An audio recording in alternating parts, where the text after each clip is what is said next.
Welcome, everybody, to another episode of Holy Smoke, Cigars and Spirituality. This is our final episode of season one. We made it through an entire season.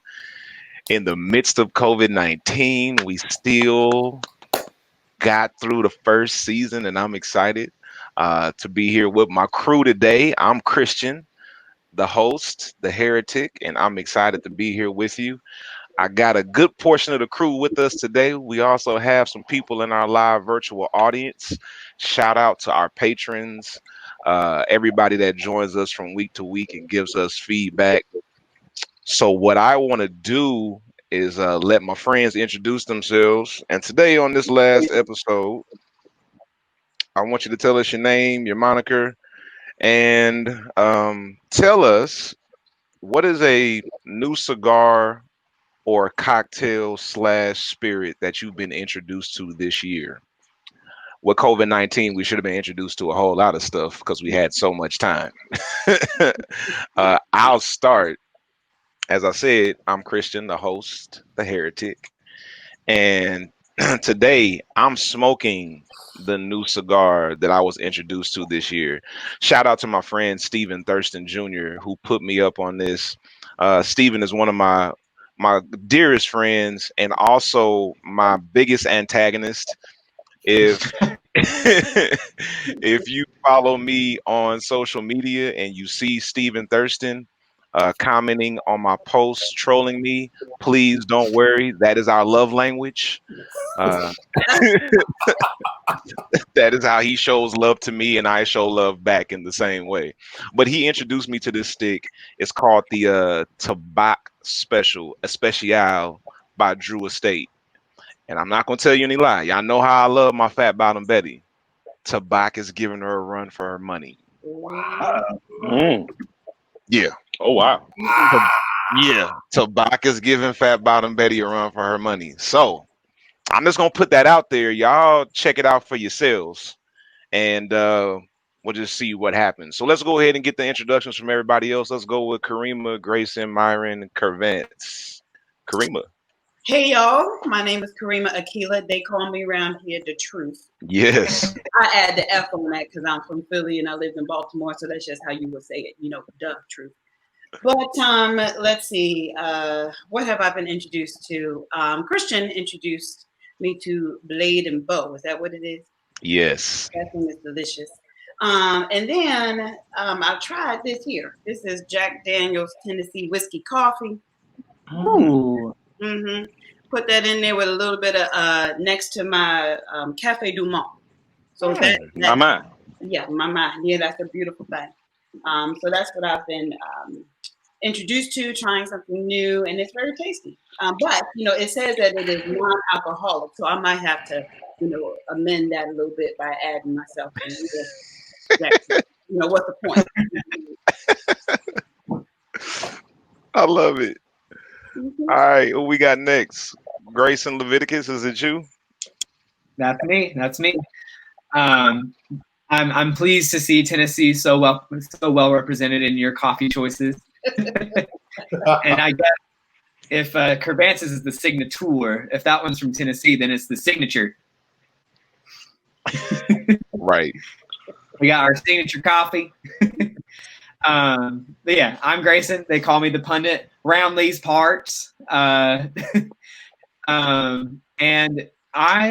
given my quarantine situation, I have been retreating more to comfort in general than to trying new things. That is shown in me rewatching The Office for like the third time, rewatching Parks and Rec for like the third time. So just having that regularity. So all that to say, I haven't really been expanding my liquor or alcohol tastes very much. But a new development is drinking in front of my parents for the first time. Because as y'all know, I spent the vast majority of quarantine at home back in Tennessee, where I'm actually headed back to today, because there's not really a point being in Atlanta when you can't go anywhere.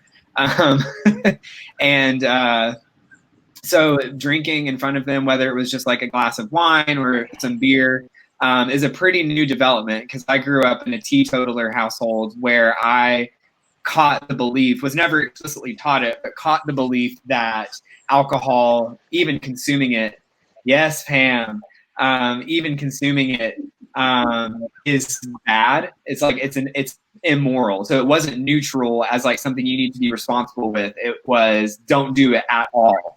So for me to be, you know, drinking in front of my parents and it not be a huge point of contention isn't a new alcohol, but it is a new alcohol-related experience that I'm grateful for, because I think it just allows each of us to be more of ourselves when we're with one another. So that's my new alcohol experience, to have a liberal definition of your question.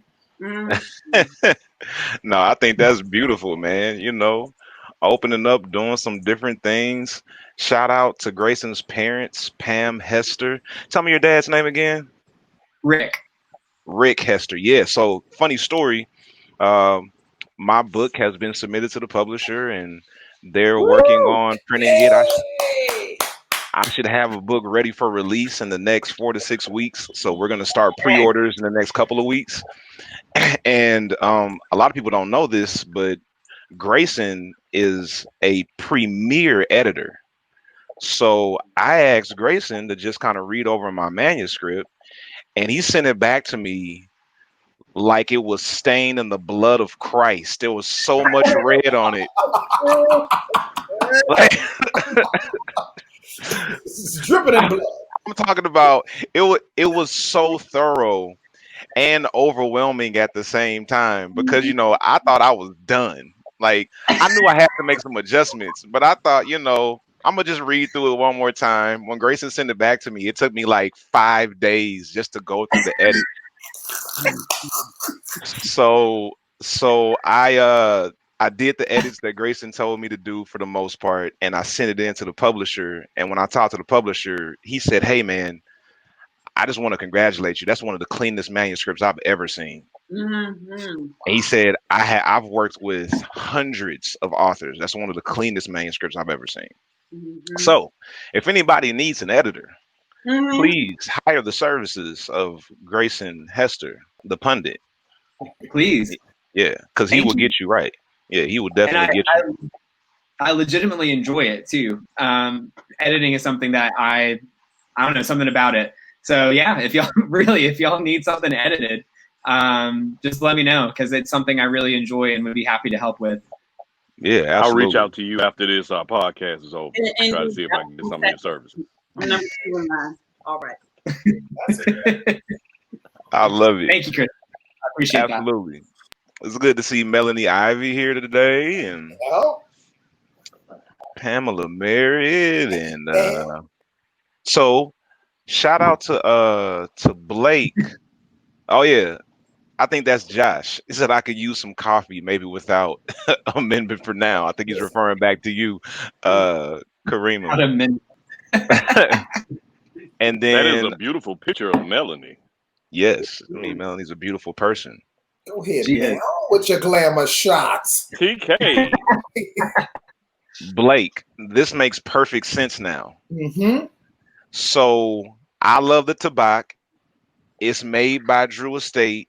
Drew Estate owns Deadwood Tobacco that also makes the Fat Bottom Betty. You got it. And you know what? I think, and I can't confirm this, but I think Drew Estate created tobacco after they bought Deadwood Tobacco, because this is a new stick. Mm. And remember, like, Drew Estate acquired their tobacco, didn't they That's acquire right. them? That's exactly what happened. I feel like they made this with the influence of Fat Bottom Betty. Wow. That makes sense. That will make a whole lot of sense. It makes a lot of sense. It makes a lot of sense. Yes. I'm gonna try Okay. to find one of those today. Yeah, you need to. You definitely need to. All right. Well, Myron, since you're talking, go ahead and introduce yourself. Hey, folks. Myron Randall. Apparently, I'm called the Mystic. I guess I'm gonna just go with it. I'm going with it. Go with it. I'm the Mystic. I'd also like to shout out Pam Hester and Rick Hester. They're dear friends of mine. I just adore them. I adore Grace, and I adore Grace's parents too. Shout out to Pam and Rick. Thank you. No problem. Tell them I said hi, would you please? I would. Now- When I get back home today, I'll let them know. Yes. I want to tell you what I was introduced to. So I went to my tailor's atelier to pick up a navy blue seersucker suit with patch pockets that I had just gotten in my tailor. Wait a minute, Myron. Myron, you have a tailor? I do have a tailor, phenomenal tailor. What is your tailor's name? I'm looking for one. Oh, listen, I'm going to introduce you. P Squared Clothing. P Squared? P Squared. It's going to change your life, man. Once you get one thing from P Squared, you don't want nothing from nobody else. P Squared. And he has an atelier? He has an atelier, my friend. An atelier where he will design your garments for you. He'll lay out pieces for you, and he's got accessories and fabric books. It's the greatest place. But you're not ready for this. So I went to the atelier, and he goes, would you like a drink? And I go, sure. I'm thinking he's going to give me a Sprite. Beverages. And then he pulls out this, brother. Oh. I had one drink of this, and I bought another suit in the atelier. This is my secret weapon. There it is. That's right. And then I went and bought some of this. Folks, this is some great stuff. Larceny. Tiger Gibson knows. Talk, bro. He's been to the atelier with me. Ross, we got to get you there. Got to get you there, man. Yeah, Kingmaker, I would love to make some clothes for you if you would allow me. Oh, man. I think you look good at this stuff. I think you look good. It's your company. Yeah, it's mine. Does that change your mind? Yeah, I changed my mind. I'm good, thanks. Thanks to the juices, y'all, with charm and liquor. You would know better than us. I mean, it worked out, girl. Like, I bet Christian's proposal was like, "Hey Pam, will you marry me?" And she's like, "Ah." And then like a drink later, she's like, "Okay." Let's go with it. Blake, yes, we can accommodate you. Just holler at me offline. P Squared has everything that you need. We got to get you to the atelier, Blake. I love it. If I got to be charged $1 for that, I'd like to put that toward my P Squared account. I have a balance that I'd like to. Yeah, that's definitely a dollar word. I'm just so accustomed to it now. Myron is the one that introduced us to the term atelier. Like he's fancy like that, so that's how it goes. I mean, it is what it is. What is an atelier? It's a studio, creative artist space where an artist designs. And that's what happens at the atelier. You get stuff designed for you. I'm gonna get me one. Man, listen, I want that atelier too. I just got a room with Target lamps, and I thought that was good. But I mean, I need to come on up. Wait, let me see those. Are they crooked today? See that? Look, you see, it's got chevrons. This is from Target. Okay, no, they're good. They're good. They're not crooked. All right, Kingmaker, introduce yourself. Well, I am Kervance Ross. I go by the moniker the Kingmaker, and exceptionally excited about this whole season. Grateful to be connected to these amazing people. I'm on both sides, although I'm not smoking right now. I was introduced by Christian Smith to a cigar called the Plasencia Alma Fuerte, and was really, really taken aback by this great cigar. It's Nicaraguan, although I generally do full-bodied, it's medium strength, and it's a really solid stick. So if you get a chance to purchase it, please do so. That's the one I chose to highlight. When it came down to spirits, Christian also, in the spirit of bullying, introduced me to, he broadened my palate from just cognac to become a connoisseur or an aficionado of whiskey, scotch, and bourbon. So what he's challenged me to do is to expand my bar, and weekly I just rotate. So I buy a scotch one week, a whiskey, a bourbon, a cognac. And of course, I am today on Scotch whiskey blends.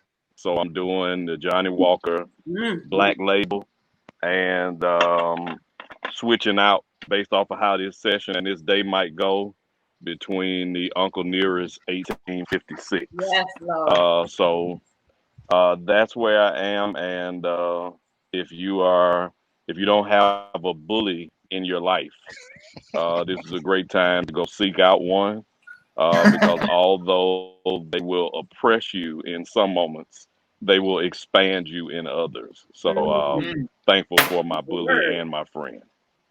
Why? Why do you tell these lies? Why do you tell these lies? I don't understand it. All right, so before we move on, Tiger wants to know if you'll talk about the Mandarin Express, Curvance. So um, Christian is my longtime friend. He's my longest friend in my circle next to Stephen Thurston. Shout out Steve Thurston. Christian has gone with me through all of the ups and downs of the last decade. And as he built his business, being a marketing expert, and he's my friend, I literally would travel with him as he was making his footprint across the country when he started. And when we were talking about ways from a sales and marketing standpoint to expand your reach, I have this concept called the Mandarin Express strategy. And if you've ever gone to the food court of a middle phase mall, there's generally a Mandarin Express to the left in the U of the food court. And the Mandarin Express strategy operates like this. They take a piece of chicken or meat that on average would have cost them about 75 cents to a dollar. And they slice it up into 20 to 25 different slices. And they put toothpicks in it. And what they do is when you start your journey around the U of the food court, they say, one sample, one sweet sour chicken, whatever it is. And a few people will pick it up. The key to this is as you have tried to make your decision, they have so seasoned this meat to the fact that your palate speaks to your brain within 2 minutes. And when you see the lines elsewhere and have made it away from their spot, your brain asks the question, what was that they gave me when we started? And you go back. And what cost them 75 cents to a dollar, they end up charging you by the pound almost 18 to $20. So what it is a strategy to use your taste buds to speak to your brain to challenge your desires and then move you towards purchasing more than you planned, even when you did not plan to purchase what they were selling. That is what Christian does. Uh,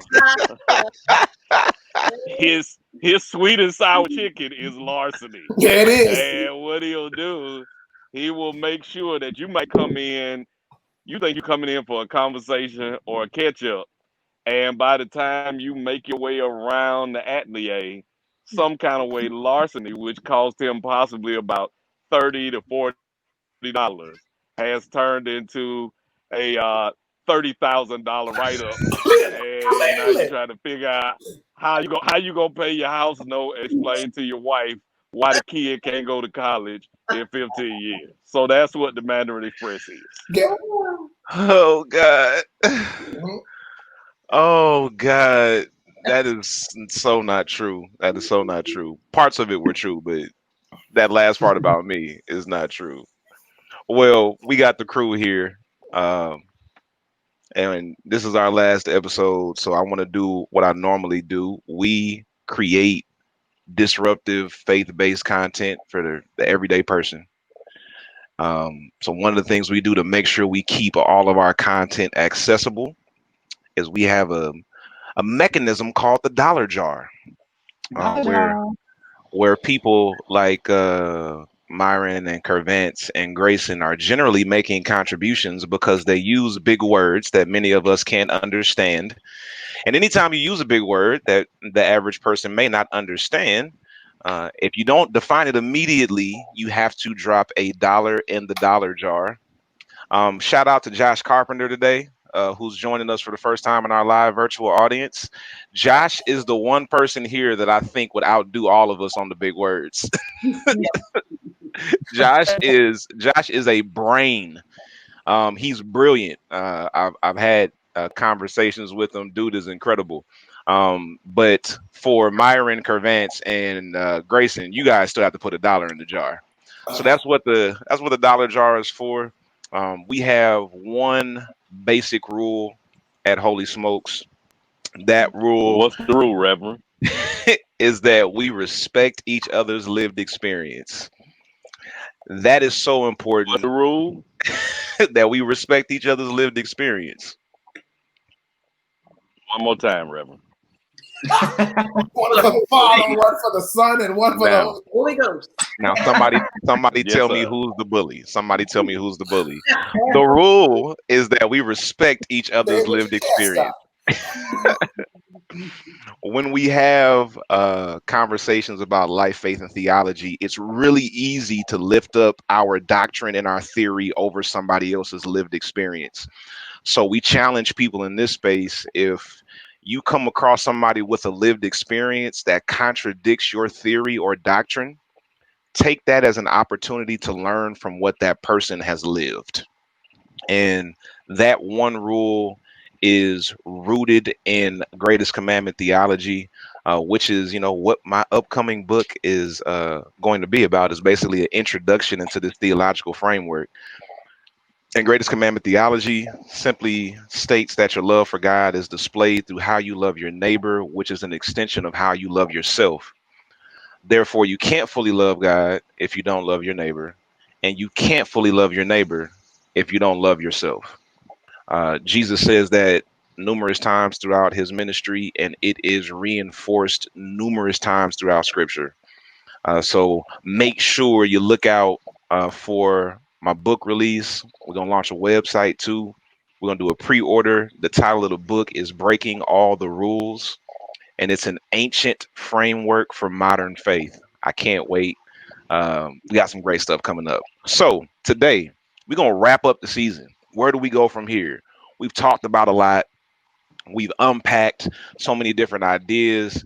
I've learned a lot. I'm sure each of us here have learned a lot. Real quick, shout out to our other cast members, Tiger Gibson. What we got to give Tiger a moniker. I think, what was it? Tiger Gibson, the subtle savage. Is that what it That's what it is? was. That's exactly what it The was. I like subtle that. savage. He will All come right. to life you don't even know you've been. Yes, he will. Yes, he will.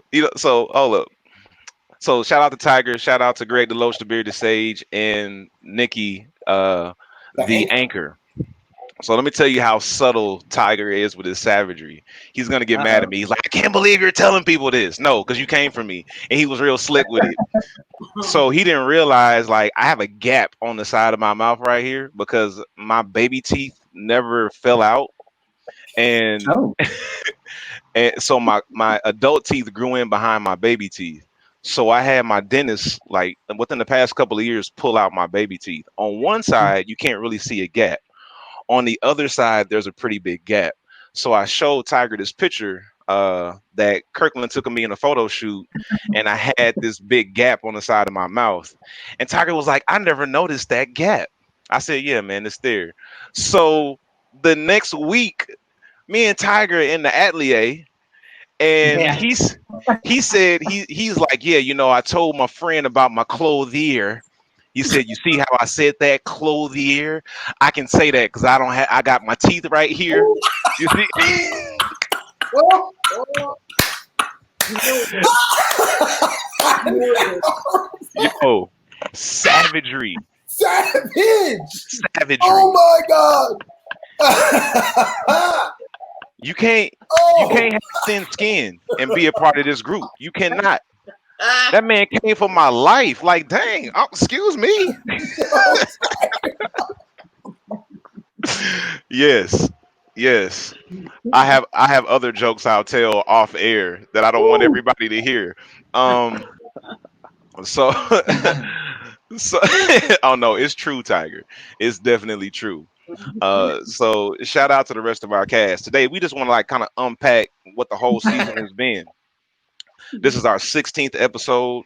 A couple of our episodes have been two parts. Actually, no, this is our 17th episode because we had episode 0, Mm-hmm. which was a surprise episode. So this is actually our 17th episode. Back when we were like, oh, this will be over in 2 weeks. Yeah. About the E- pandemic. We'll flatten exactly. the curve real fast. Exactly. So, what we want to do today is just talk about what we've learned from this season and how we're going to use it moving forward. So, like, where do we go from here? So, I want my crew to help me out with this. First of all, just tell me, Myron, I want you to start with this. What has been your biggest learning experience in season 1 of Holy Smokes?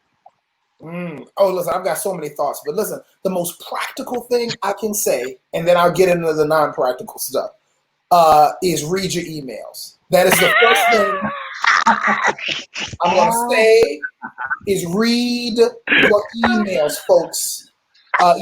There's information in there. There's knowledge that you need. There's wisdom in your emails. If somebody you know sends you an email, you should read it in its entirety. That's my first take. That's the most practical thing I've got. That's a good word. That's a good word. Do you want to tell them why you should read your email?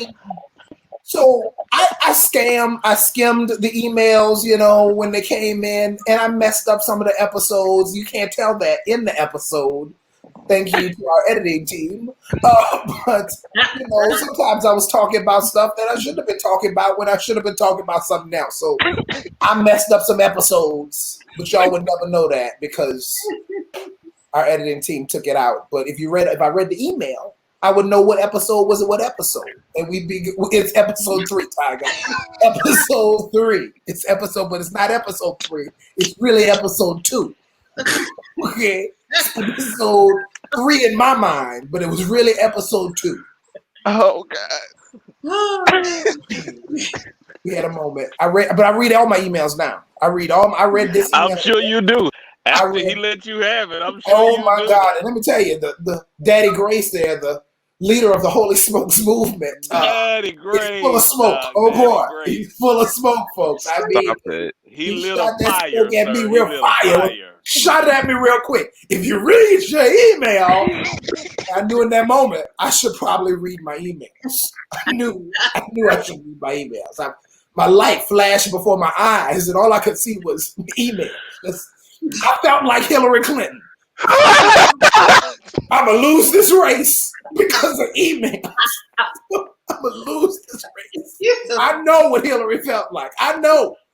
And now the world is on fire, all because of emails. Oh God. We had a Benghazi scandal on Holy Smokes. Oh, God, y'all, that's the number one thing I got. That's what I learned this season. That's what I learned. Now, all right, non-practical stuff. So, oh man, I don't know how to say this without getting charged. I'm gonna try it. All right. So there's this thing called epistemology, which is the study of the origin of knowledge, right? And that starts in the Greek tradition, right, with Greek philosophy. So Socrates influences Plato, and Plato influences Aristotle. And those folks are generations apart, not generations, but there's some time between them because they've got to read one another to have their thoughts influenced by the latter so that they can then develop new thoughts and new ideas and create new philosophical understanding. What Holy Smokes, I think, is done because of the miracle of technology and the confines of quarantine is we have seen epistemological thought happen in real time. Because what we have seen is I'm going to pay for it, though. Yeah, I defined it. You defined it. So we know, right? So epistemology is really the investigation of what is justified belief and opinion. The difference between justified belief and opinion. So I defined it, no dollar. Here we go. So we see epistemological thought in real time because the way this thing happens is the Kingmaker says something, which influences Grayson. Grayson says something, which influences me, which then influences Karima. And then we see this development of thoughts and ideas come together that sharpens each and every person that's watching and each and every person that listens. That's what the proverb writer meant when he says iron sharpens iron. So one person sharpens another person. I can't tell you how many times I've left Holy Smokes challenged, but bettered. Right? I mean, there was one episode that I think I left our recording on a high. I mean, all day long, I was just joyous.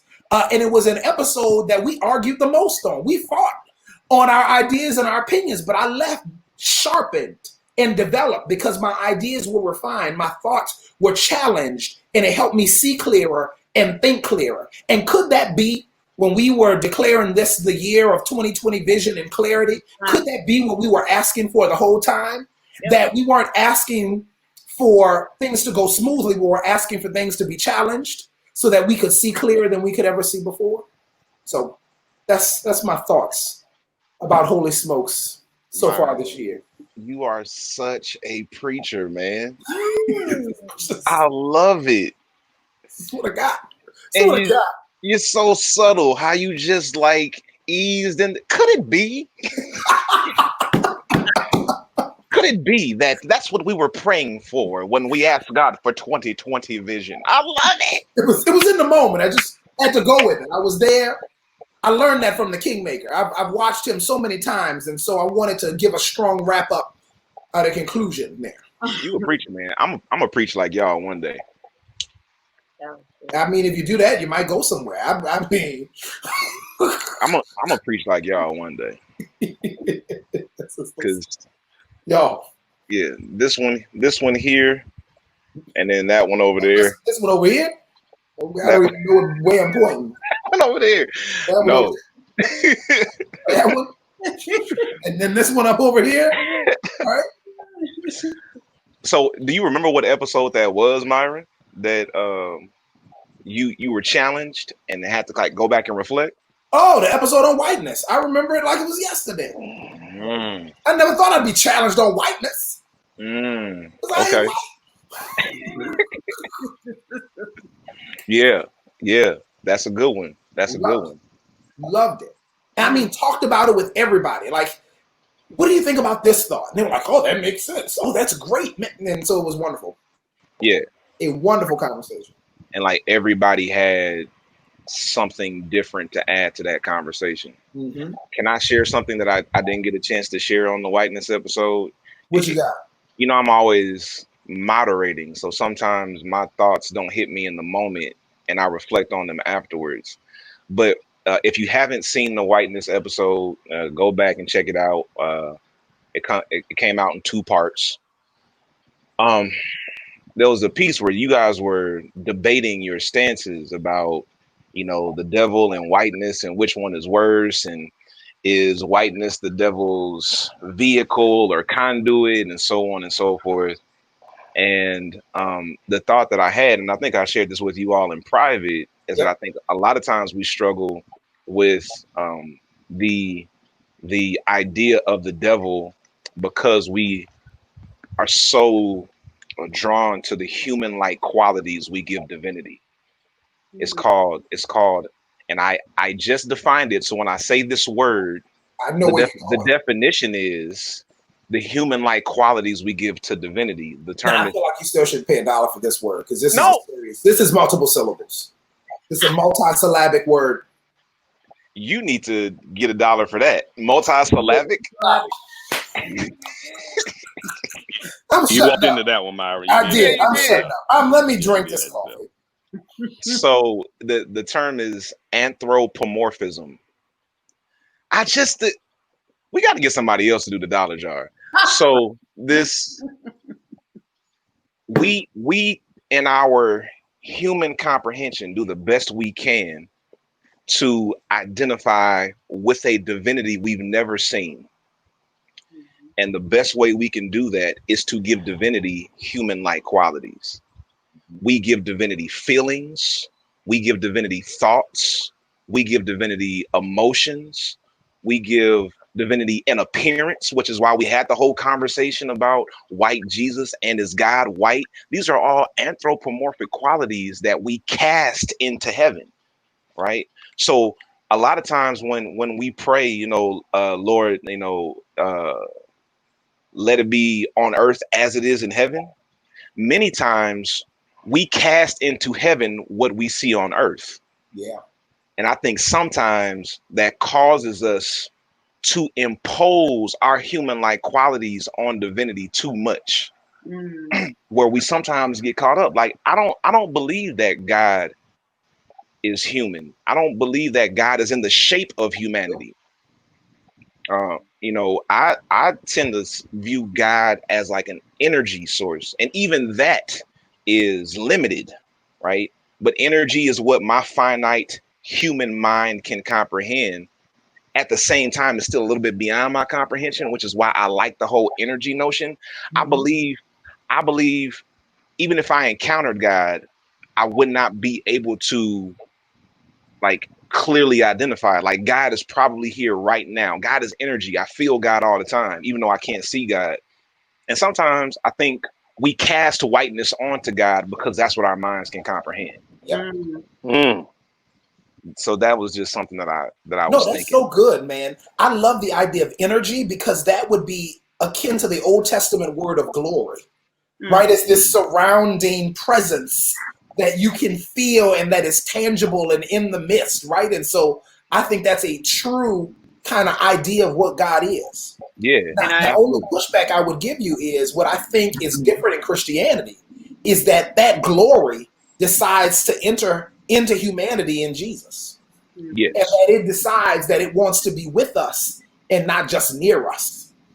I totally agree. And I would say too, I love that you use the word cast, because like if you're using Chromecast or you're using Amazon, or like whatever it is you're using to cast from your phone to your TV, when we cast something, we have something that we would like to be seen displayed back to us. So it's like, I see this reality here, I want to cast it and then have it displayed back to me to affirm my initial desire. That's good. And so when we cast onto God that which we'd like God to be, we're not doing it because we love God so much. We're doing it because we love the idea of ourselves so much. That's real. See, this is epistemology in real time, right here. You see how it happens. And I do want to offer a correction to you, Myron, and this is going to be a dollar jar. I'm willingly entering into it. It's the time of reparation, so here we go. It's not multisyllabic, it's polysyllabic. I'm sorry. Thank you. Okay, well, does that mean I get my $1 back since I said the wrong word? No, that means you have to pay $2. Oh. If you use a big word. If you use a big word. One thing I like about y'all, dog, y'all some preachers. Y'all some real preachers. Nah, and something I just thought about, Grayson, there was a scholar or a theologian who made this statement, who I can't remember it, and a lot of people have problems with it. But the statement, and I'm paraphrasing, says, God created humanity in God's image, and then humanity returned the favor and created God in humanity's image. And I think we need to sit with that sometimes. Are we casting our human qualities onto a divinity that we can't comprehend? And what are the caveats in doing that? What are the dangers in casting that onto divinity? I think, and this is not what we're talking about, but we're here. I think the same mentality that lends itself to fundamentalist religion is rooted in, or that mentality is rooted in the same thing as people who are refusing to wear masks and refusing to take directives to, limit the spread of the virus, because there is this force out there that is beyond our comprehension, that we can't control, that we can either submit to, in the sense that, oh, this is a mystery that I can't comprehend in its totality. I can't control this, but there are things I can do to participate in this reality, as opposed to holding myself hostage to it. And I think fundamentalism says, no, you can understand this. You can understand every aspect of this, because it is scary to not understand it. It is scary to really realize how small you are. And so when you attack any tenet of that fundamentalist system, people aren't responding because they are philosophically disagreeing with you. They're responding with such anger because you're tapping into that deep existential fear that that fundamentalist system was supposed to suppress and hide. And so whenever you see people who are like, I'm gonna not wear a mask, it's because there's this fear that they're hiding by like, oh no, I can understand this and control this by not wearing a mask. And so I think we need to just submit to the reality that we're small, insignificant pieces of dust that also are infinitely loved. And what do you do with that? Mm-hmm. Oh, yes. That is good, Grayson, but I want to call Dollar Jar existential. That you said that. Yeah. Existential, yeah. Dollar Jar. Yeah, I don't get called and you don't get called. Where's hold up now? Where's the little Dollar Jar thing? I think Y'all put it twice. Can we put up the little thank you. Thank you. I think Grayson and Kirkland got this LGBTQ thing going on where he doesn't give Grayson the Dollar Jar like he gives the rest of us. They're in cahoots, man. I was thinking the same thing. I was thinking the same thing. It's the gay agenda, man. Out. We have seen your scheme, my friends. It's the gay agenda. A little privilege. I knew it. Can we call this episode the gay agenda exposed with like 8 exclamation points? There it is. You won't believe what happens at 1 hour 57 seconds. They discover the truth. He literally is maximizing and optimizing LGBTQ plus intellect while oppressing heterosexual intellect. There it is. It's frustrating, Doc, and I don't like it. I'm a victim here. I'm tired of being oppressed. This is where all my money went. This is where all my money went. Kirkland, I want reparations. Great reparations. Give me my money back, Kirkland. Oh, Kareem. Give me all $5. I can go and get some coffee. That's where you can go. No, Myron, you got at least $25 in the Dollar Give Jar. me all $25 back. All 25 with interest. Listen. I'll take you to Lips. Josh said we decided it over brunch.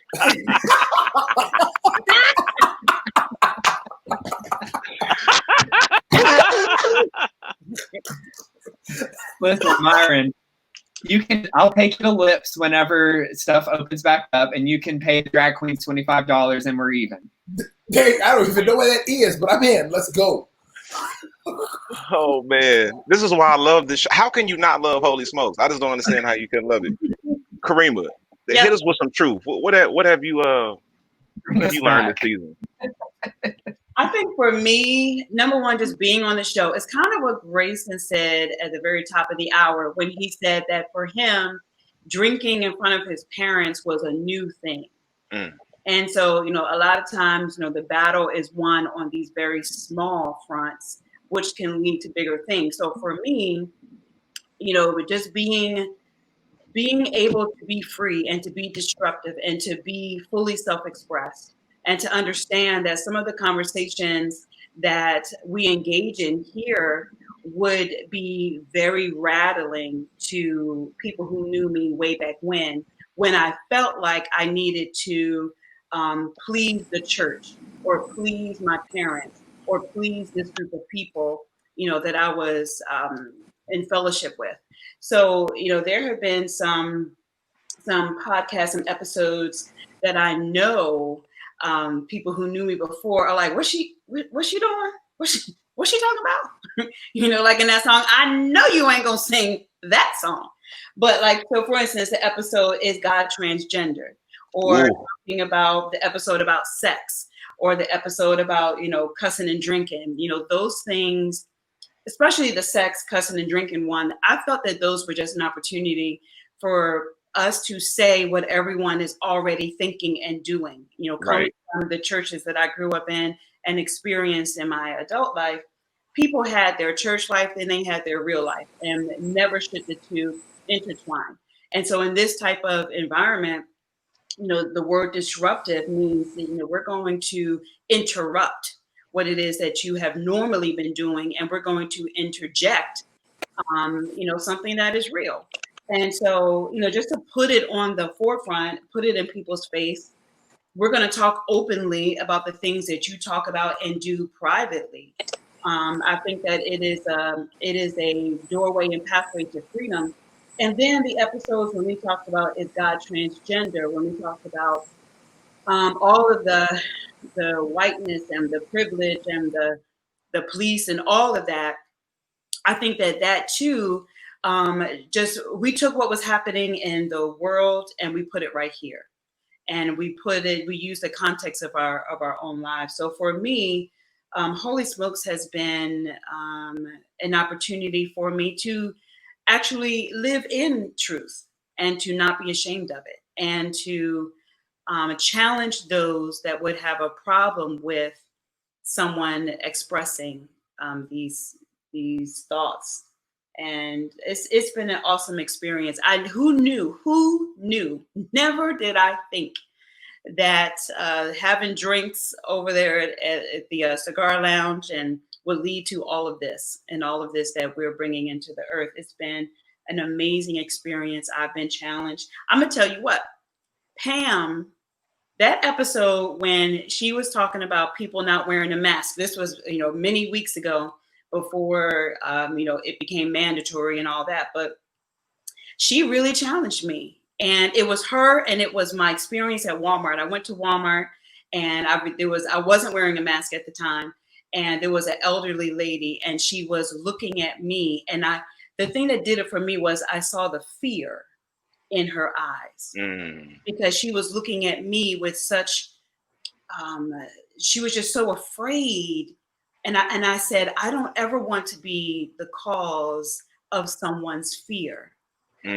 Regardless of what I believe, my health status is, or how I'm conducting myself, if wearing a mask could have alleviated that elderly woman's concern, then I want to be every part of that. So I saw that, and then we came on here, and then Pam said what she said about wearing a mask, and then from that moment on, I made sure that I had a mask on.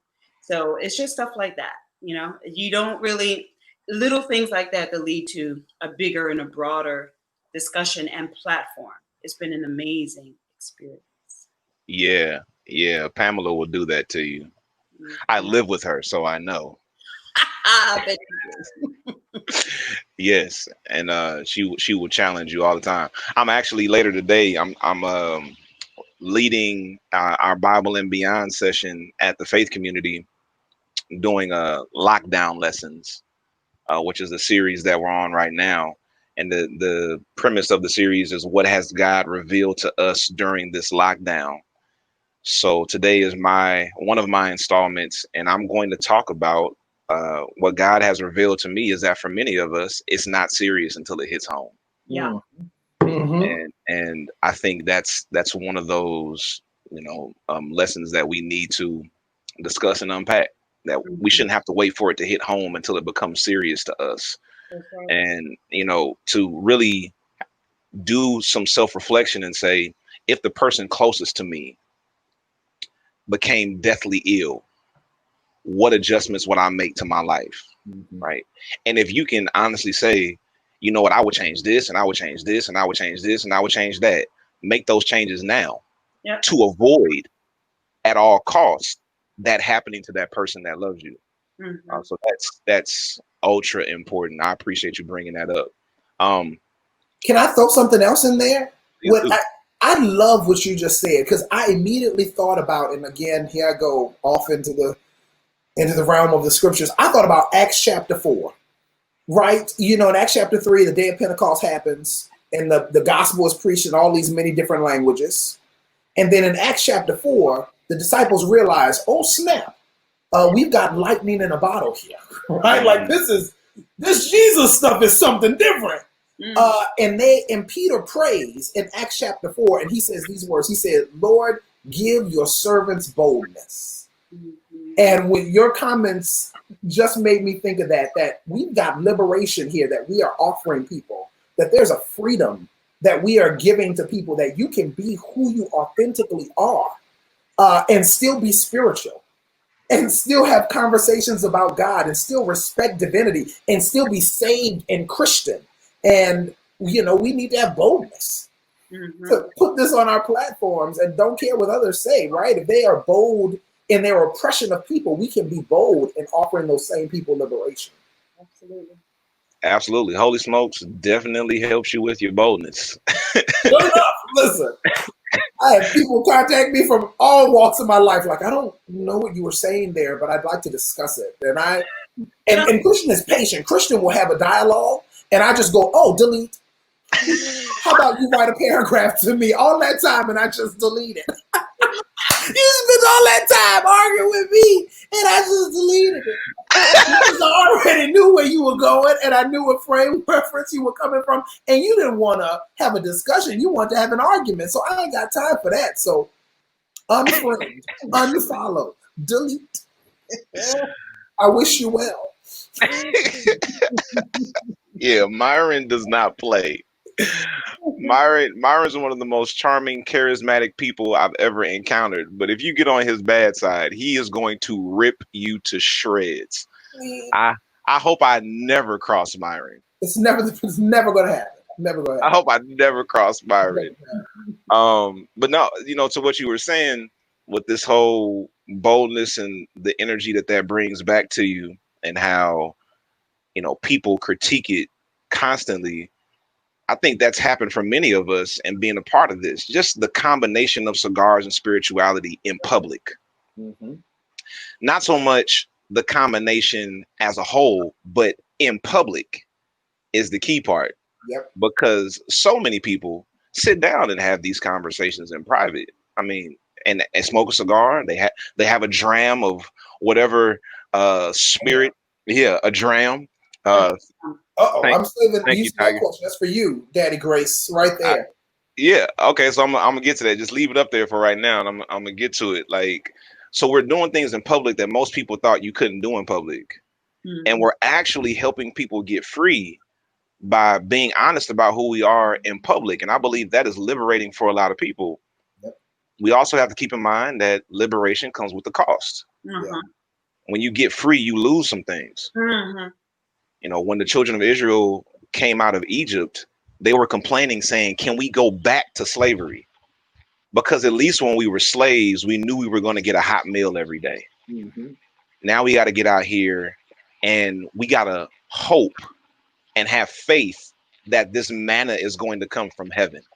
Like, I think that's something that we have to deal with as we go through this process. So, Karima, I appreciate you saying that. Now, what was that, Kirkland? Can you put that comment back up from Blake?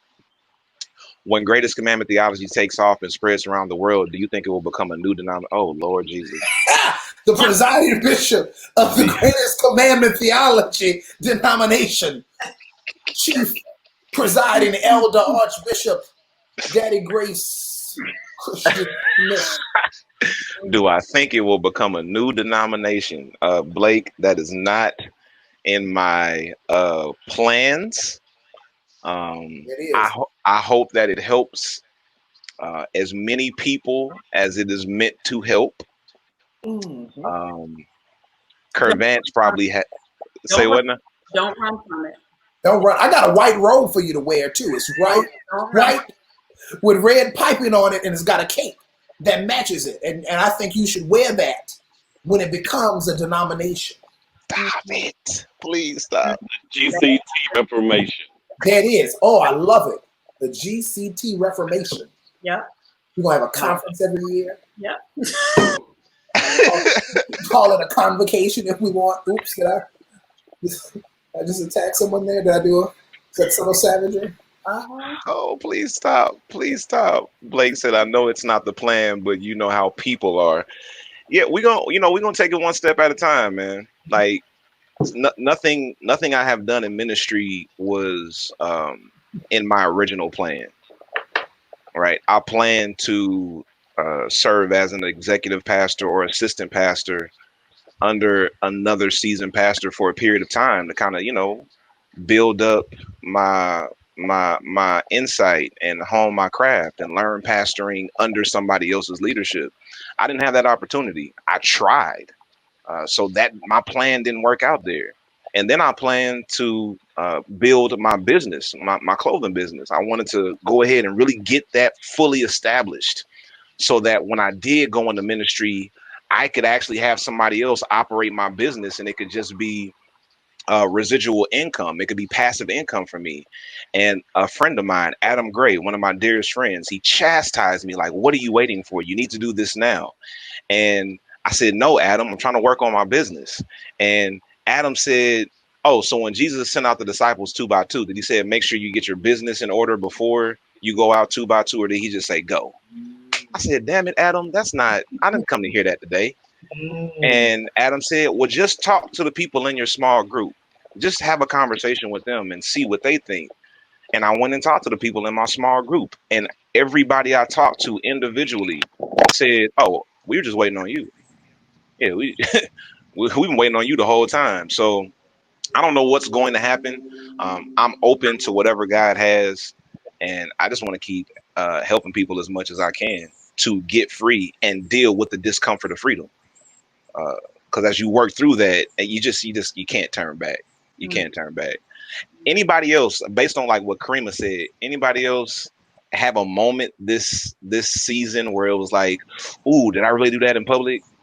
Like, how was that gonna look? Anybody else have that moment or any of those moments this season?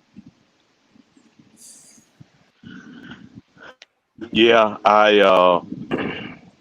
when it came down to something that I learned and that moment, number one, on a personal level, I learned what my psychological hangup was. Mm, Um, and I started getting treatment for it soon as I got off of Holy Smokes podcast. Um, when we were dealing with the police and the circumstance of black men and the real reality of what's going on. It was my first time verbalizing my challenges with law and authority in front of white people. mm, I had done it in front of black people before. Um, and you set it up where I was the last person to speak. And the more I heard my white contemporaries continually speak highly and comfortably of the police, the more frustrated I became, and the more pain that started to manifest in the process. And I did not realize that in my mind,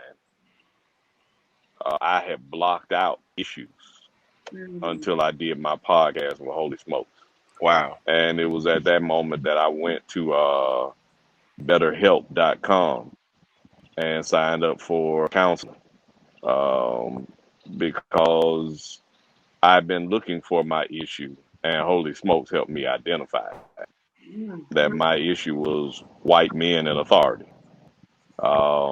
And I needed to deal with it as a pastor, as a person, and to deal with it internally to get past the pain. When it came down to how I learned and what was that aha moment on a more global scale, I realized that Holy Smokes provides us with a glimpse of literally what it means to have your will be done on earth as it is in heaven. Mm, Um, in the reality that if there is a place called heaven where all of us will go one day, that means that we won't be segregated by color or context. And we will have to see the omnipotence, the power, the omniscience, the knowledge, and the omnipresence, the everywhereness. See, this is that agenda right there. You see that? See that agenda happening right there? I'm literally explaining it as I'm talking. I said nothing. And this agenda that's a dollar is jar. coming right up. You got hit with the dollar jar. I don't get it, man. So omniscience, omnipotence. I'm about to break that down a little bit. No, you know what? I take I that can back. You did. Like, first of all, Curvance used that in another episode and he unpacked it. So I'm gonna give you a pass on that dollar and I'm jar. doing it as I'm talking. This I'm is true. actually saying the clear word after I say the big word. This is true. This is true. Like Kirkland is like a dollar jar Nazi, man. Jeez. Man, But we you notice I had to ask for Grayson to be charged. I had to Yes, ask for it. it's the gay agenda, man. It's the gay agenda. I knew it the whole time. Go ahead, Kingmaker. yeah, in all that was going on, we had a conversation that was, I think it was the whiteness conversation, and the success of conversation. And it helped me to understand that we can be different colors, be in different circumstances, have different lenses, and still have dialogue that creates support, clarity, focus, and grows all of us, even when one of us is not the focus. It was the moment where I can say it was the first time I've ever had church. Wow. Um, Simply because Martin Luther King is coined with saying the most segregated time in any week in America is Sunday morning, between the church going hour, which allows us to serve God based off of our ethical perspectives and our cultural lenses.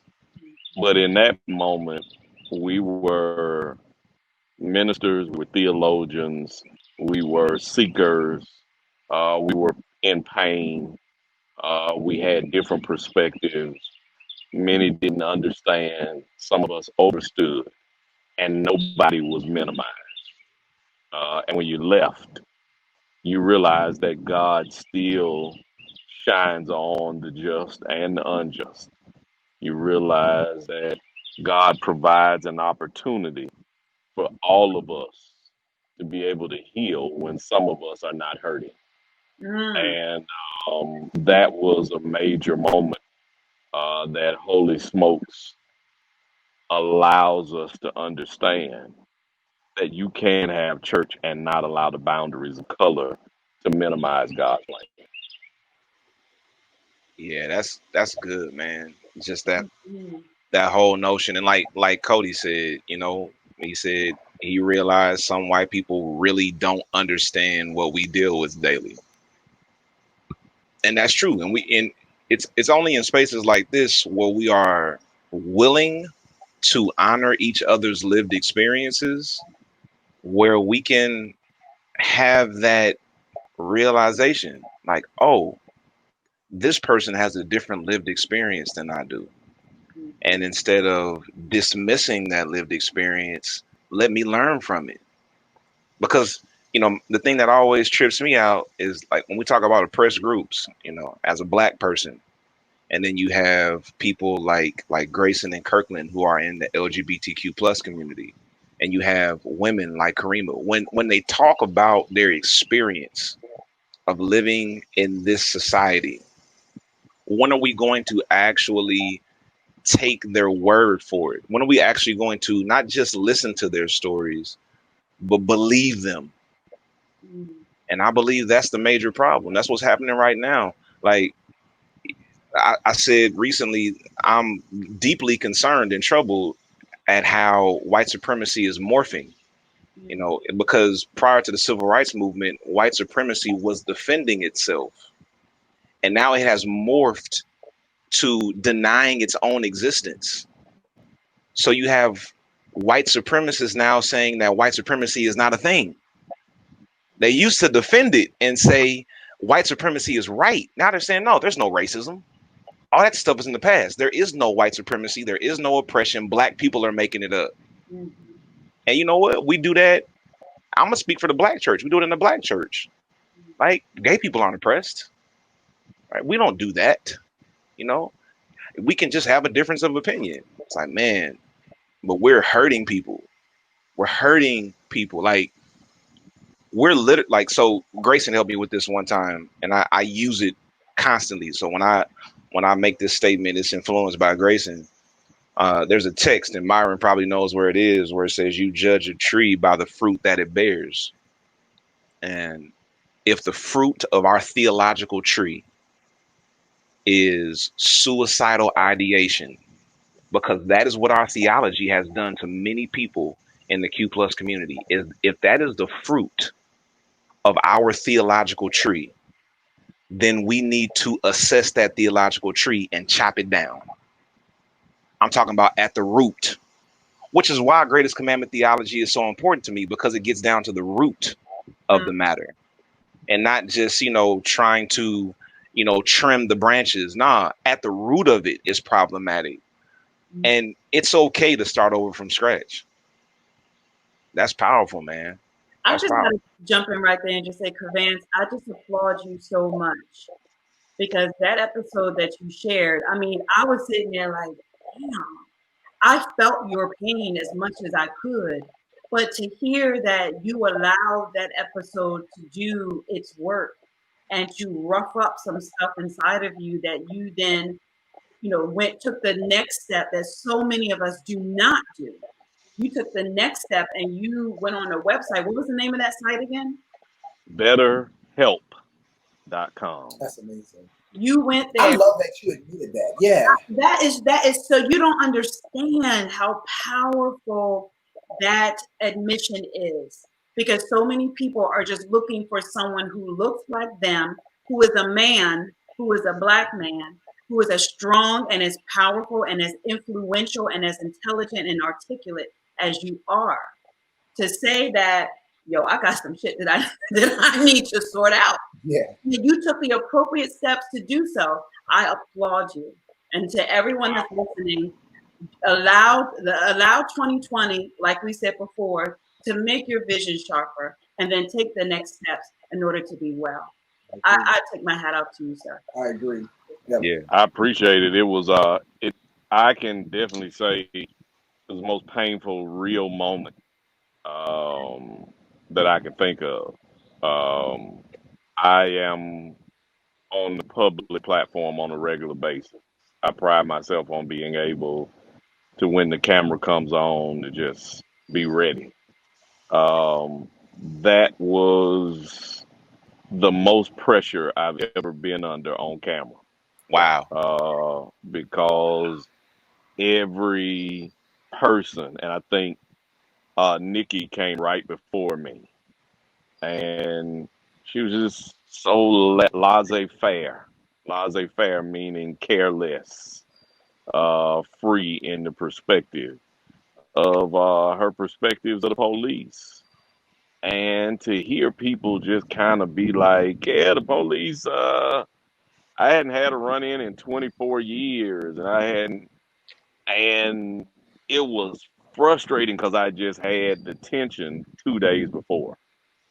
And when Christian said, you forgot one of the biggest moments, and he brought it up to me, it took everything in me on that screen not to just break down, because it was so blocked out of my mind and I didn't realize it. I literally forgot about one of the most traumatic experiences ever. Yep. And I always joke with Christian and Pam, I want to sit down with Pam just to see what a psychologist would say so I can have an encounter. And for the first time, I realized it wasn't a game. Yeah. I had a literal issue. So if it had not been for Holy Smokes, I could have continued navigating as a leader, as a pastor, as a business owner, as a father, as a husband, unaware of my issues and having the trap door peering open, not realizing that there was something dead and stinking up under there. Mm-hmm. There's a song we used to sing, I got shoes, you got shoes, all God's children got shoes, talking about what it's going to be like when we get to heaven. That applies here today. I got issues, you got issues. All of God's children got issues.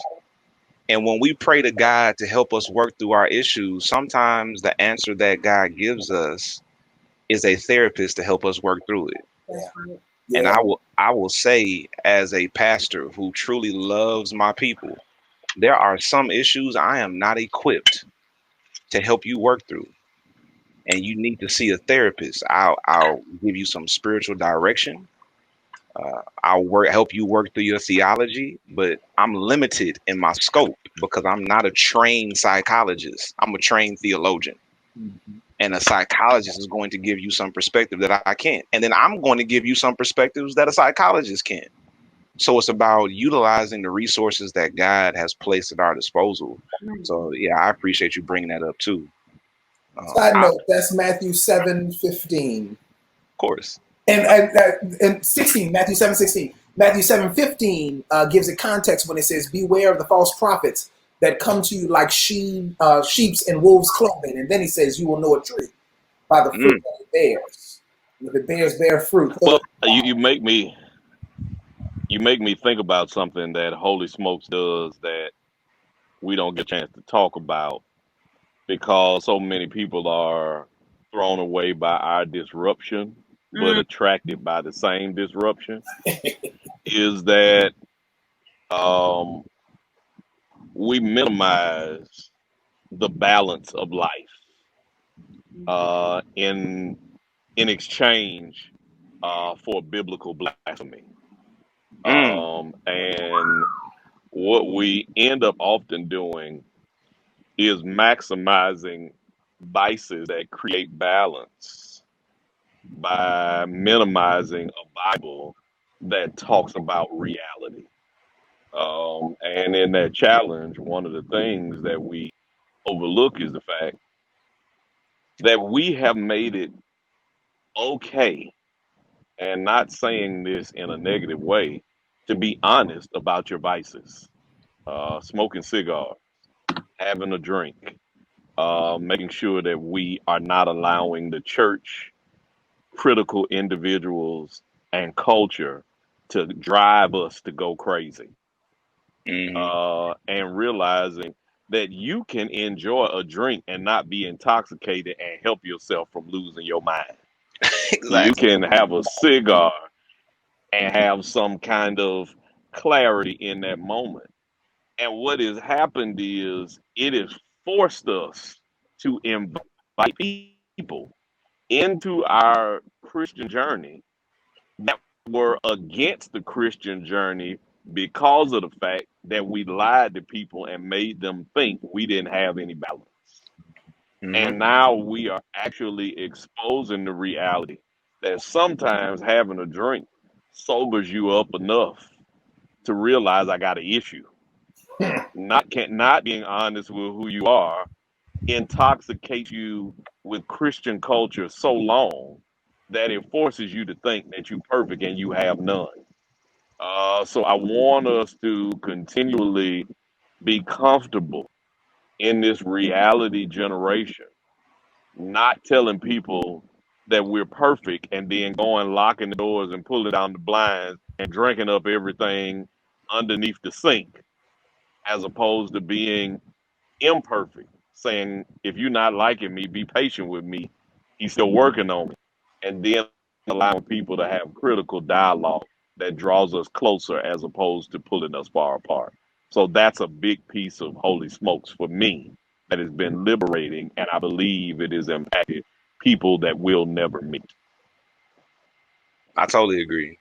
I If like I that.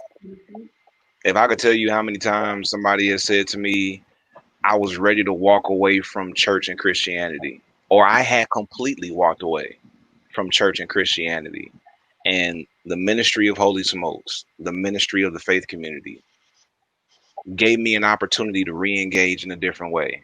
And now I see God in a totally different way, and I'm closer to God than I've ever been. Yep. I think that's so beautiful, man. That's so beautiful. I want to share my biggest learning experience. It was an episode we talked about is God Christian. And for everybody who's listening or watching, we got good news. Before we start season 2, we're going to make every visual episode of this podcast available on our YouTube page. So go look up the Faith Community ATL on YouTube. And before we start season 2 in about a month, we're going to make all 17 episodes available for you to go through and watch all the episodes and go back and check out some of these episodes because they're life changing. And I'm not saying that because I just, your life is going to be changed. I'm saying that because my life has been changed by this. Kirkland said he walked away 20 years ago. Kirkland, who is a producer on the Holy Smokes podcast, walked away from Christianity.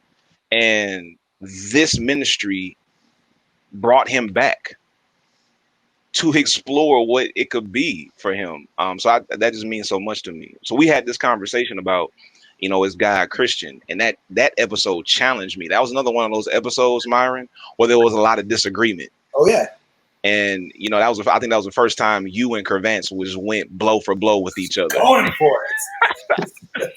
and I changed my belief in that episode, and that was my biggest learning experience. I have been telling people that I believed that God didn't die, and that Jesus didn't die to start a new religion, but Jesus died to end religion. And I had been telling people that. And in that episode, I said, you know what? I don't think I subscribe to that anymore. I don't think Jesus died to end religion. I think Jesus died to end the division that religion causes. And it made me so much more comfortable with my identity as a Christian or a Christ follower. Like, it's okay for me to have my religion as long as I don't use my religion to cause division. And that's what I'm just trying to live out. It's okay to have your religion, but you just have to critique your religion in the ways that it causes division amongst people. But because you're going to express religion in different ways, in different cultures, and different generations. This is how it works. There's so much more of religion that is culture rather than spiritual, and that's probably going to be my next book, because that was actually the premise for this book that I wrote. Like, my whole premise for Greatest Commandment Theology is the influence of culture on how we see divinity. And I think a lot of people don't recognize the influence of culture on our religion. And I just came to the point where, like, you know what? I'm much more comfortable now with my religion. And Holy Smokes helped me with that. And that's been my biggest learning experience. Y'all got any thoughts on that?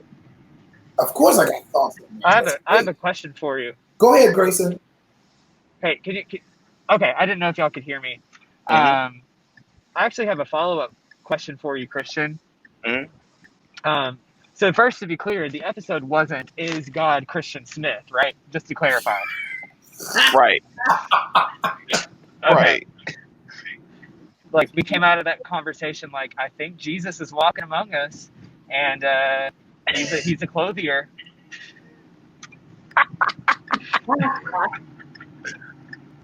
Oh my gosh. But yeah, my question is, so you said Jesus came to end the division that religion causes, and I agree with that, so I'm not disputing. But, I think I've seen you post recently, or maybe it was somebody else in our circles, say, like, to talk about white supremacy, to talk about a lot of the things we talk about in Holy Smokes is going to cause division and divisiveness. So how do you balance being a prophetic truth teller, justice seeker, I came not to bring unity but to bring a sword, Jesus, but don't use your religion to be divisive or to cause division? What's your clarifying there? That is a great question. So I think about it in terms of, in Revelation, it refers to the accuser of the brethren. And it's really referring to what we know as Satan, like this personification of evil. And in Revelation, it refers to Satan as the accuser. And the word there in Greek for accuser is kategoro, where we get the word categorize. Go to work, sir. Yes, sir. Categoro. My God. Jesus, what an Oh, offer. I'm sorry. I should have muted. I wasn't. Go ahead. Continue. Why are you stupid? So what the writer of Revelation was literally saying is that the accuser of the brethren is one that categorizes people in a way to assess people's value. And I believe that is the division that we need to stand against, that we don't stand to categorize people based on their innate value.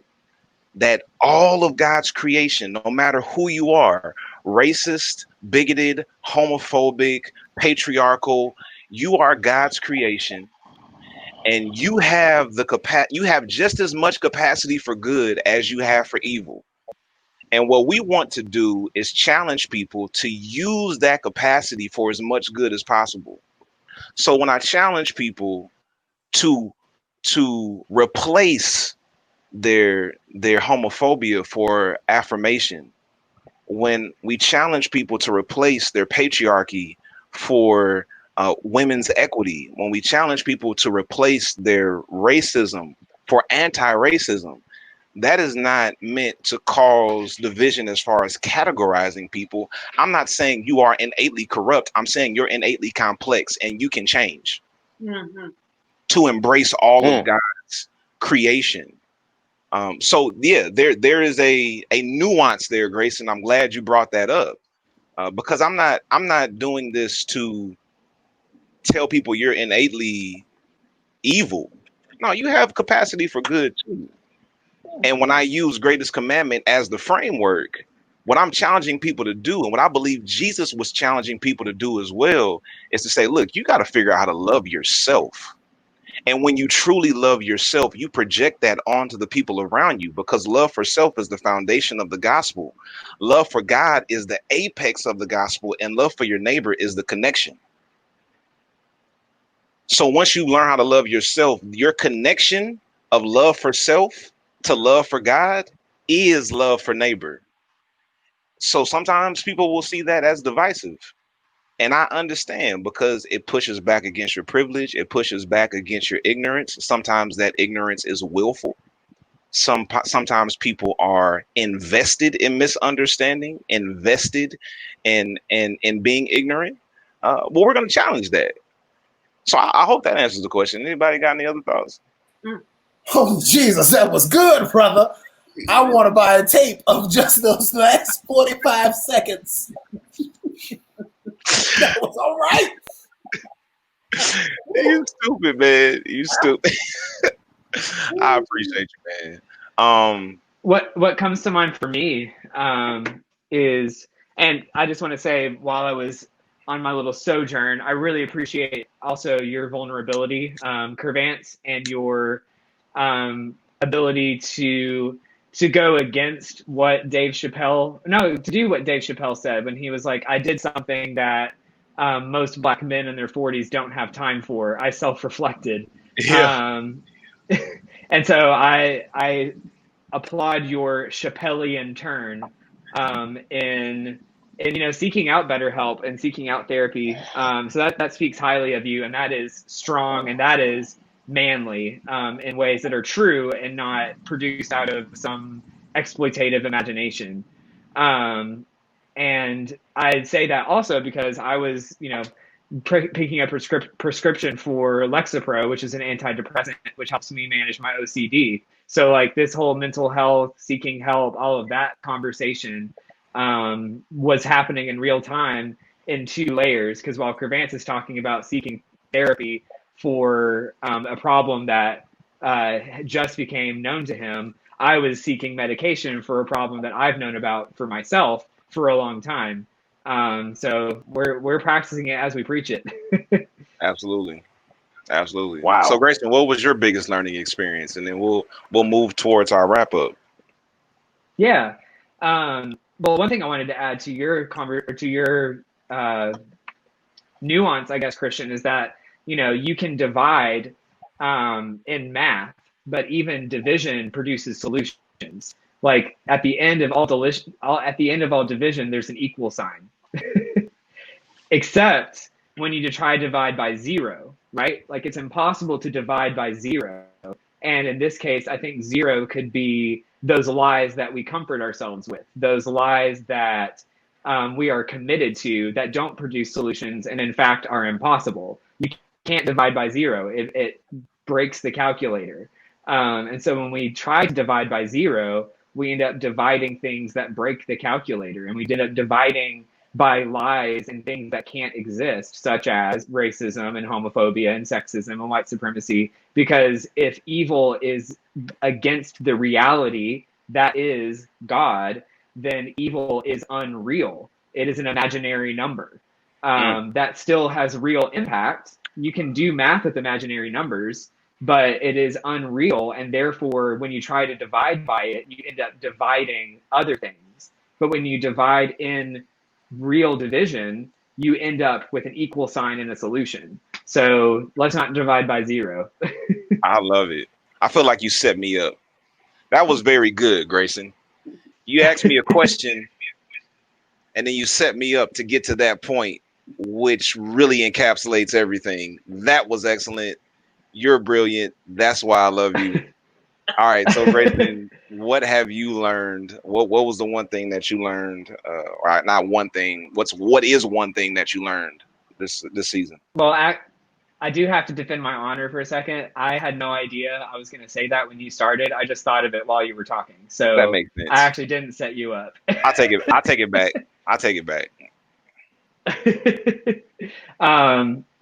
So my learning experience wasn't so much tied to a specific episode, wasn't so much tied to a specific moment, but I think to kind of take a Myron turn, a mystical turn, is both practical and more mystical, and it's not something that I can really put my finger on and pinpoint it to a moment. But I think especially like being aware of the ways in which I am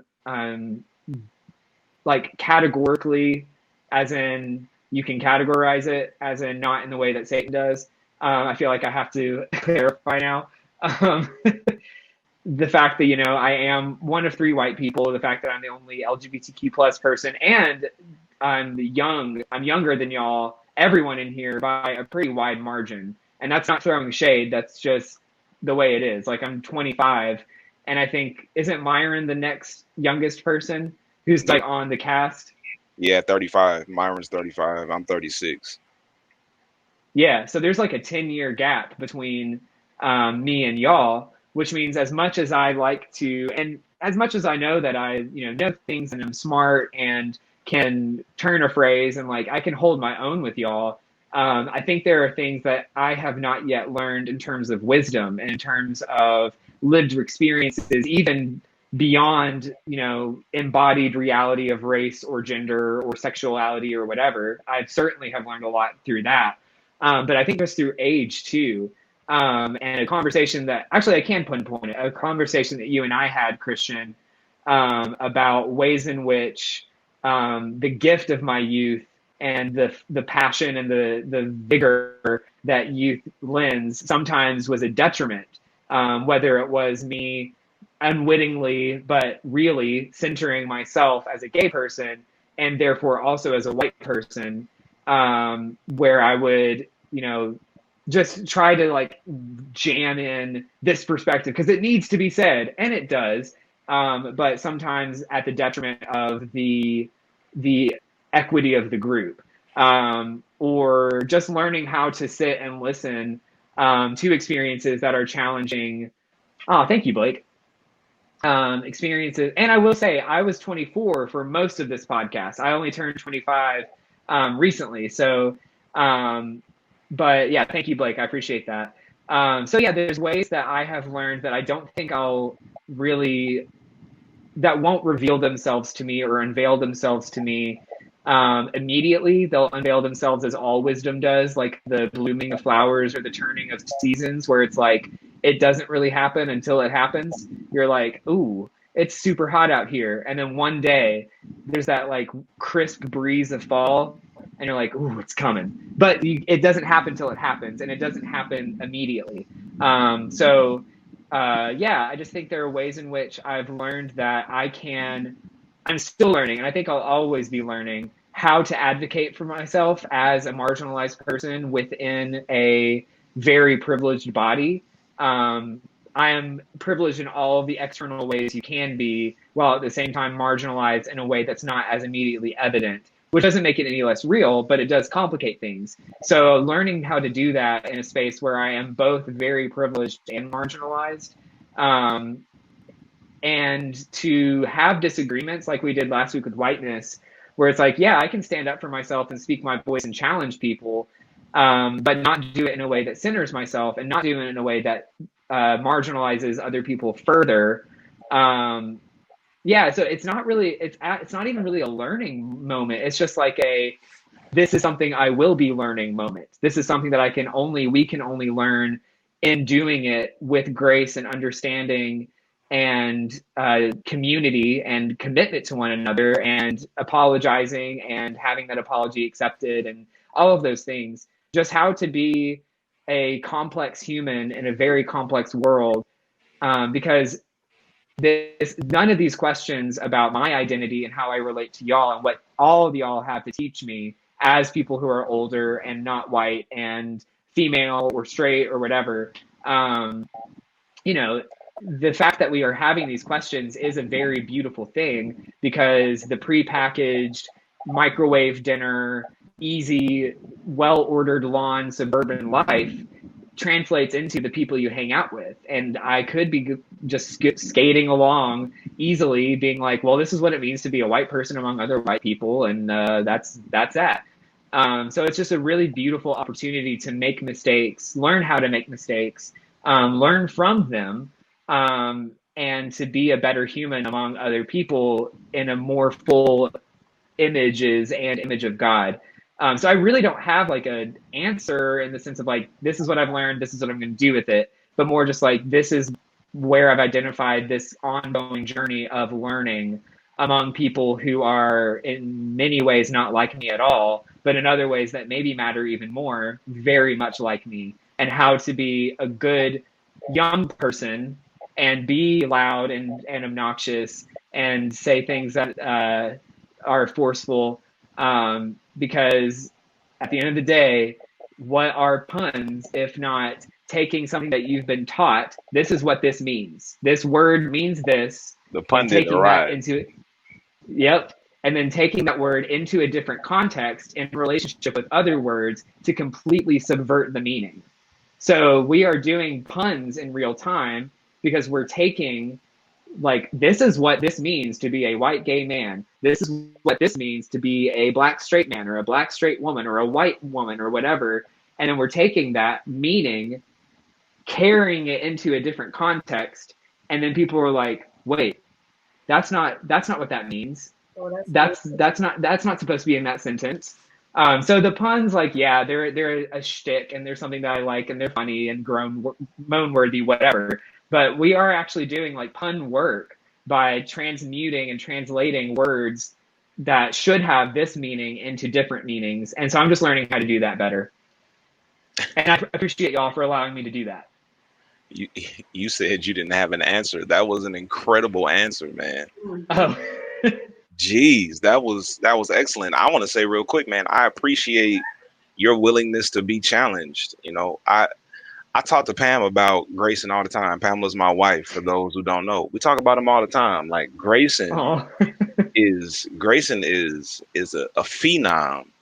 And the only thing that, well, the main thing that challenged him at this stage is just his youth.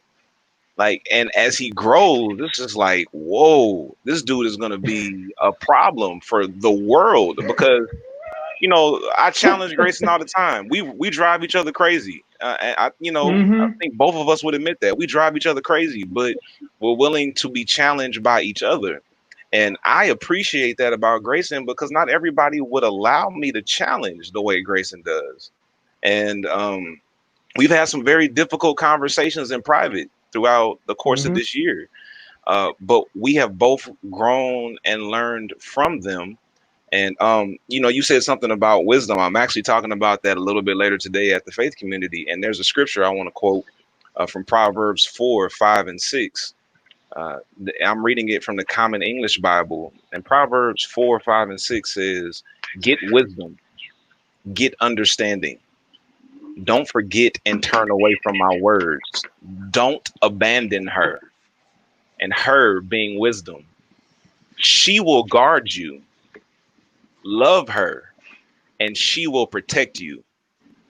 And I believe that's so powerful, man, because the scriptures say that people perish for a lack of knowledge. And I believe knowledgeable people sometimes perish for a lack of wisdom. So I'm just grateful to you that you're willing to take that journey towards wisdom. And it's it's a beautiful thing. So what I want to do as we wrap up, as we wrap up, I want to give everybody an opportunity. Take 2 or 3 minutes and just share with us how you're going to incorporate what you've learned. Yes. Blake Yes, said indubitably. Can we charge Yes. Blake a dollar That's a jar? dollar. That's a dollar. Blake is It's a in the dollar. dollar jar. That's actually one of my favorite words, because my brother and sister-in-law, they're just very cute and annoyingly awesome couple, and they have tattooed on their trying to get it in the frame, in an inner arm in like typewriter font, indubitably, because when they were dating each other, they were like, "Do you love me?" And they'd be like, "Indubitably," and it'd be annoying and nauseating and cute. So indubitably is one of my favorites. Yeah. So what I want to do is let's start with Karima, then Myron, Kervance, and then Grayson. Just tell us in 2 to 3 minutes how you're going to take what you've learned this year, incorporate it into your life to, make the world a better place. Karima, what you got? Hit us with some truth. I think what I'm going to do is this has created a platform. This is disruption. This is going into a space and bringing something new. And I think moving forward, I'm going to take the idea of what Grayson said, balancing out the equation. Because an equation has one part, and then it has a function, then it has another part, and then it's supposed to be a sum or something different on the other side. And so, telling people, listen, you need to listen to people of color or LGBTQ plus people. People who are stuck in their church traditional ways. There is another way, and we're trying to get to this sum of this equation. And we're going to give you an opportunity to rectify yourself, to make some adjustments and some revisions. But in the event that you can't or that you don't, I'm going to do what's necessary to balance out this equation so that we can get to where we need to go. And when I balance out this equation, though, it is set, it's done, and you can't be mad at what I had to do in order to balance out this equation. So moving forward for the rest of this year, it is in all of these spaces that we talked about. It is really, number one, listening to people. That's what I feel like Holy Smokes has done. We've asked others to listen. And then number two, we've spoken from our individual and collective truths and experiences, what we have experienced and what we want others to contribute or walk away or collaborate. And then to see what it is that we can create on the other side. But we're not asking permission, and we're not waiting. Waiting is over. So I feel like moving forward, just the idea of forward progression and disrupting things that need to be disrupted and doing whatever it takes in order to balance out that equation on the other side. I love it. I love it. Thank you. Thank you, Karima. Myron, the mystic, hit us with something, man. Here it is. I think my thoughts about Holy Smokes and what I'm going to take away from this is that conversations create community. And that you can't run away from crucial conversations, because if you're going to walk together, you got to be talking together. And so if we want to have a better world and a better place to live, we got to start having conversations and stop running away from hard topics and hard truths and face those with one another. And that's the only way that we'll come to a place of community and consensus. So that's my thoughts. Yes, sir. The prophet Amos said, "How can two walk together unless they agree to walk together?" They don't have to agree on every detail of the journey, but they just have to maintain the agreement to walk together in the midst of conversation and disagreements. How can I walk with you? That's beautiful, man. Kingmaker, what you got, man?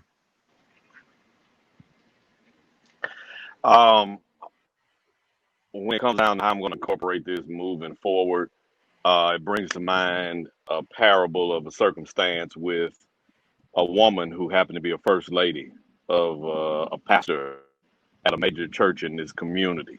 And she's at home one Thursday, and a dude comes knocking on her door, and he's doing evangelistic work.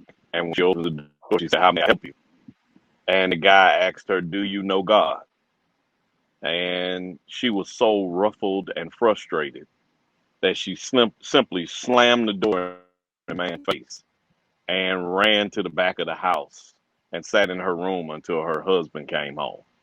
And when her husband, who was the pastor, came home, he asked her, "How was your day today?" And she said, "I had a very frustrating day. A man came to the door and he asked me, did I know God?" And the guy, her husband, the first lady, the pastor, are having this dialogue. And he says to her, "Well, what did you tell him?" She said, "I didn't know what to tell him. I just slammed the door and ran to the back. I need to find him and apologize." He said, "Oh, you don't have to worry about that. You should have told him that you're the first lady of the First Baptist Church, the largest church here in this area." She said, "But baby, he didn't ask me that. He asked me, did I know God?"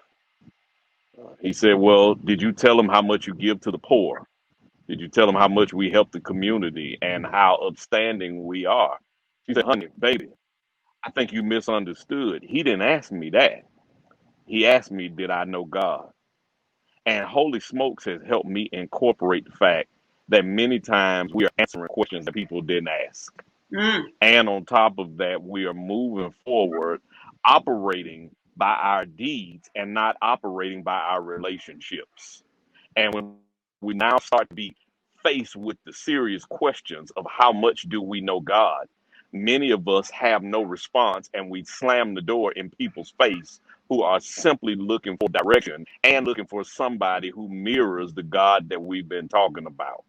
Holy Smokes has put me in the position to now incorporate the reality that we've got to now start answering hard questions. Start realizing that many of us have no idea of the God that we talk about, and we need to get to know him.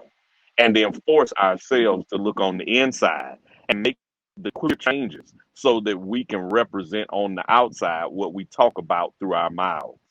And in that process, it will force me to make sure that I'm listening to people, changing how I judge perspectives, point of views, and then incorporate my love for God by loving my neighbor and ultimately loving myself while being comfortable enough with myself to make adjustments so that I can answer the question, do I know God? Yes, I know him in my walk. I know him in my conversation.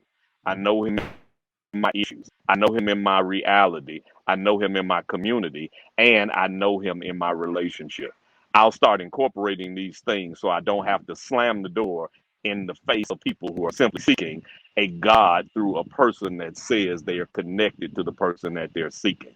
Holy Smokes has forever changed my life, and now I can comfortably open the door and ask the question, I know God, and I'm going to be able to show you the God that I know. My Lord. So if Tiger was here, I think he would mock Curvance right here and throw one of his lines back at him and say, "Y'all some preachers, man. Lean in Y'all, your There it chair, is. Reverend." Lean y'all, in your chair, Reverend. y'all some preachers, man. Y'all some for real preachers, man." Thank you, Kingmaker. That was Oh my beautiful, God. man. That was beautiful. Grayson, what you got, man? Take a couple of minutes and tell us what you're going to incorporate to make the world a better place. Well, I'm gonna vote in November. That's Boom. that's a big one that I'm gonna do. Um, but more to the point. That's a really good question, because there's so much to incorporate. There's so much that each of y'all offers. And I was trying to think, like, what do our monikers say about us? What do our nicknames say about us? And I don't know if I'm still on, so I'm just going to keep talking. But the You're yeah, so good. like me, okay, it went, yeah, it sounded weird. Okay, so yeah, I talked about like what punditry, what punnery can contribute to the world.